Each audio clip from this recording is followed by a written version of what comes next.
HRMS पर छुट्टी apply करने का तरीका असातिज़ा कराम के लिए। तो गूगल पर HRMS लॉगिन लिखें।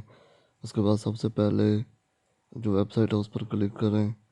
यहाँ पर टीचिंग स्टाफ यूज़र नेम और पासवर्ड जो SIS ने आपको भेजा हुआ है मैसेज पर वो टाइप करें। लॉगिन करने के बाद लेफ़्ट साइड पर 3 लाइंस पर क्लिक करें।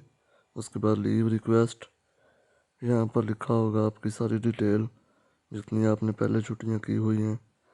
तो ऊपर लिखा होगा ग्रीन कलर में अप्लाई लीव। उसके बाद एग्री पर क्लिक करना है और यहाँ पर आपने टाइप ऑफ लीव यानी कैजुअल लीव है तो उस पर इसके बाद लिखा लीव रिक्वायर्ड फ्रॉम यानी किस तारीख से आपको छुट्टी चाहिए, टू कहाँ तक छुट्टी चाहिए।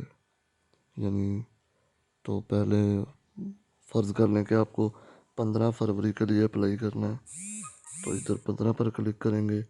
टू में हम 16 यानी 15 और 16 2 दिन की छुट्टी, नंबर ऑफ़ डेज़ 2 हो गए। तो अगर हमें एक दिन की छुट्टी चाहिए तो फिर हमें फ्राम भी 15 और टू में भी 15 पर क्लिक करना पड़ेगा। तो नंबर ऑफ़ डेज़ हो गए 1। उसके बाद है purpose of leave, urgent piece of work है या फिर सिक लीव है तो सिक लीव लिख दें। उसके बाद है I will report back on यानी आप छुट्टी के बाद किस दिन स्कूल आएंगे।